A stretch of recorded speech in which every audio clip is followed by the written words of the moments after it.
Greetings and welcome to the Fan Perspective. I'm your host, Nathan Lyle, and this is NBA Weekly. Gonna be honest with you, have not been paying as much attention to the league. It's the holiday season, and I'm applying for new jobs. A lot of shit's going on. Some of the biggest news, Varejo, he's going to miss the rest of the season. And George Hill, he finally returned to the starting lineup. So now all that's left is Paul George and the Pacers will be 100%. They're not out of it yet. They've still got a shot at the playoffs. If they can get healthy the second half of the year and make a good, decent run, they've got a legit shot. And also the biggest news, possibly the trade. Josh Smith, first he was released by the Pistons, which, a few people have mentioned it, but not that much, so I'm going to go ahead on here and talk about it a little.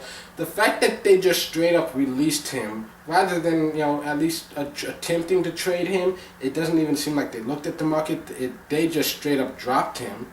So it seems like maybe there was more stuff going on than just not fitting in with their system. There's possibly they got rid of him just to clear some air in the locker room. So that might have been the issues. But now he went to the Rockets, where last night they won in overtime and he scored 20 points. And that's him just coming over, no practice. He just gets on the floor and does his thing. And it looks like he's going to fit in very well with what they do over there. And you know what? The Rockets picking him up, they also picked up Corey Brewer. I mean, they've got a whole new look. I don't know if Josh is going to stay on the bench, but if he does, that's a really strong bench. And if he does move to the starting lineup, they're still going to have a really strong bench. Like I said, Corey Brewer, a great natural scorer and a great defender. And now we've talked about the addition of Rondo. He improves them both offensively and defensively. What he can do controlling the ball, getting it to people in the right space, as well as just an individual defender, which you need. A great point guard defender with all the elites in the Western Conference.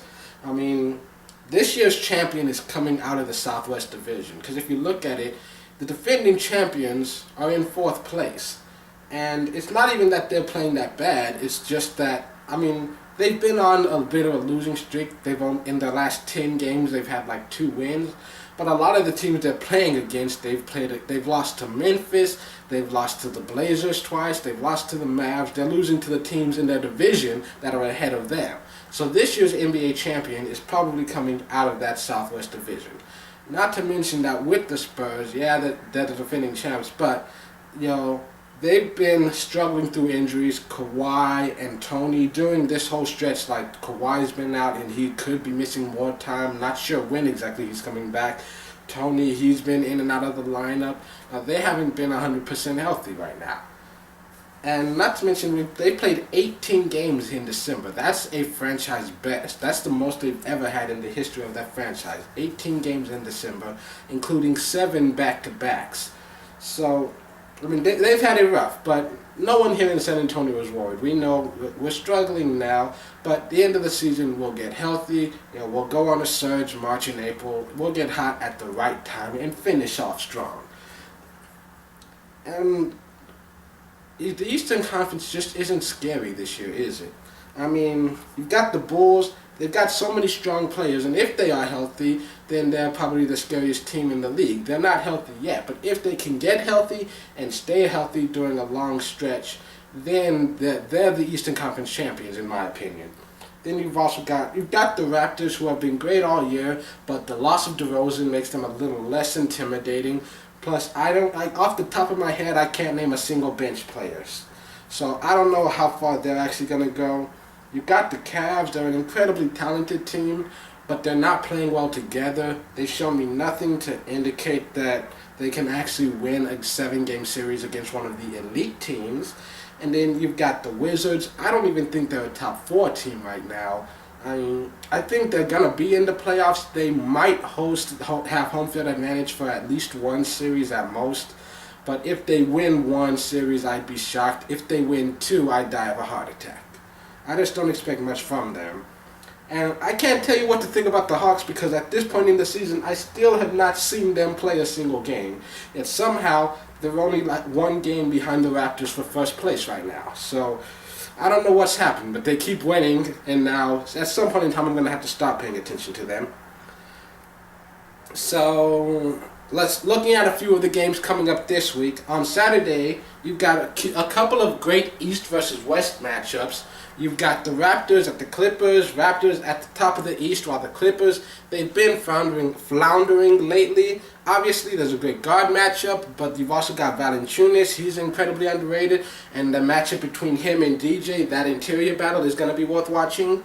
You've also got the Grizzlies at Heat, which isn't much of a matchup, but I figured I'd mention it because last time they played, they beat them by like 30. But the Grizzlies, Zebo's been out, but also so they've been struggling a little. But for the Heat, Bosh has been out, and I don't know if he'll be back in time for this one. Grizzlies definitely have the advantage in this one. I can fully expect them to reproduce that dominance that they showed in their last matchup because Wade is not going to have another performance like he did on Christmas. His old ass can't do that for 2 games straight. Then you've got the Pelicans at the Bulls, and the Bulls, they're healthy right now. They've strung together 5 wins in a row. And the Pelicans right now, they're only a 500 team. They're right on the edge of that playoff race. They're like 9th seed right now in the West. But if they were in the East, they'd be a 6th seed right now, and this would be like a first-round matchup.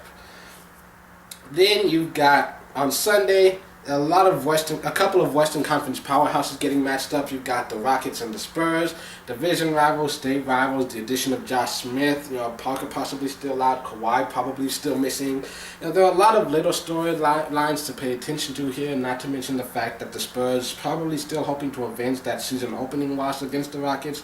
There's a lot there's a lot of reasons why this might be worth watching. Then you've got the Thunder at the Mavs. The battle of Westbrook versus Rondo alone should be worth it. That'll be fun. You've got Ibaka versus Nowitzki. Adams, he's coming into his own, so it'll be fun to see how he can match up against Chandler. He had 7 offensive rebounds against us on the Christmas day against the Spurs. So Adams versus Chandler, that might look strong. Overall, the Mavs look like a stronger team, but the Thunder is a team full of just passionate warriors who will keep fighting. Against all odds, they win. Find ways to win. And then on Monday, there's not really much to see here, but these are the ones that look the most competitive. You've got the Kings at the Nets. And the return of Cousins makes the Kings dangerous again. But then he got sick again and missed last night. And last time he got sick, he missed like 2 whole weeks. So we'll see what happens there. But if he is there, that matchup against Plumlee will be fun to watch because since he came into the starting lineup, he's been basically double every night. He's played incredibly well. And also side note, their records are identical right now. But in the Eastern Conference, the Nets with their record are in the playoffs, while the Kings, it's hard to argue them as legitimate contenders in the West. I'm just saying, the disparity. And then you've also got the Wizards at the Rockets. You got some great guard play between both of them.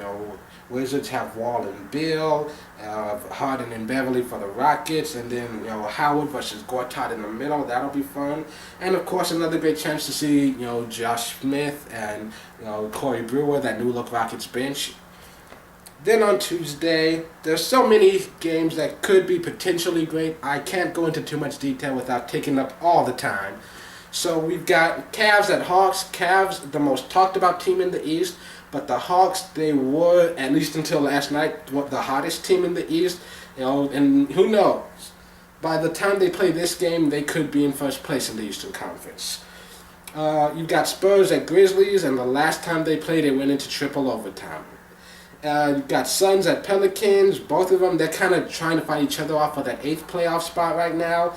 Really, in the long run, it doesn't matter because both of them are going to be on outside looking in. Thunder will have fought their way back in. But for now, let's let them both believe that they have a chance. It makes them fight harder. It makes it more interesting. You've got Wizards at Mavs, Rondo versus Wall, enough said. Raptors at Blazers, Lillard versus Lowry. 76ers at Warriors, only because MC Dub versus Curry. That'll be great. Wednesday, you've got Pelicans at Spurs. They've beat us twice this year already. They've got the confidence to win a 3rd time, but I really don't want to have to say that the Pelicans swept us on the season. So we need at least 1 win. Then you've got the Suns at the Thunder. The Thunder, they're fighting to get back into the playoffs, while the Suns, they're fighting to hold on to that 8th seed right now. Then on Thursday, there's nothing worth watching. So moving on to Friday, you've got the Rockets at Pelicans, Wizards at Thunder, and most importantly, the Raptors at the Warriors. The two teams that, as of recording this right now, they are the number one seed in each respective conference. So that's it for this edition of NBA Weekly. Tune in next week for another all-new edition. But until then, this has been the Fan Perspective. I'm your host, Nathan Lyle. Have a good week.